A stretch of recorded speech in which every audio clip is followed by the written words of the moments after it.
You want to know what's the worst job in journalism right now? Pool reporter for the Trump transition. Now, why do I say that? Because I get the pool reports. And every half hour or so, these fine, upstanding journalists who are camped out for hours and hours in the lobby of Trump Tower are sending these notes like, well, we just saw Steve Bannon walk by, got in the elevator, wouldn't talk to us. Hey, Ted Cruz just showed up.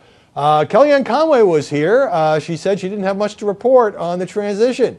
They're getting nothing, but they got to stay there for hours and hours and hours. Now, look, it's not like having to go to Plains, Georgia, as reporters did during the Carter administration, or even Crawford, Texas, during the Bush administration, and wait around for the president to make some news. And I think the reporters usually stayed in Waco. You know, you're in Trump Tower on Fifth Avenue in New York City. It's not that terrible.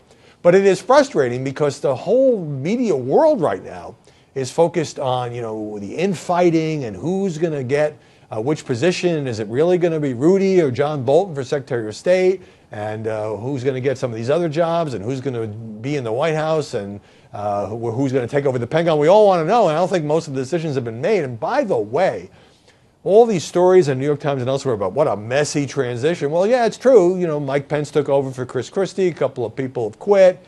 All transitions are messy. There's always intense jockeying. Nobody will care by January. No one will care by Thanksgiving when these key positions are finally filled.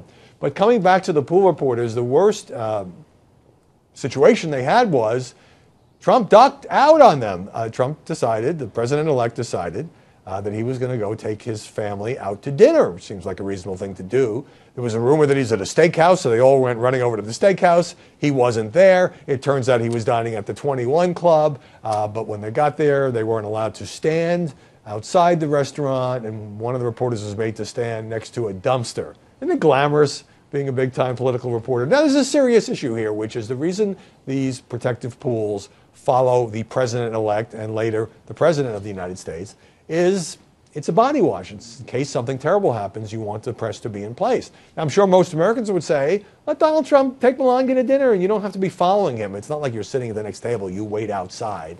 And the same thing is true. You wait outside when they play golf. You're always sort of waiting outside just in case. If the president-elect tries to do this in the White House, there will be a hue and cry from the media because, you know, it's one thing to be a candidate and not have reporters traveling on your plane. It's another thing to be the president of the United States and decide you want some alone time and the press has no idea where you are. Now, Donald Trump can do it. There's no law or rule preventing him from doing it, but it is a long-standing tradition that I think at times, you know, it may be 1 out of 100 times where something unexpected or newsworthy happens, but it is a good tradition to have the press in place.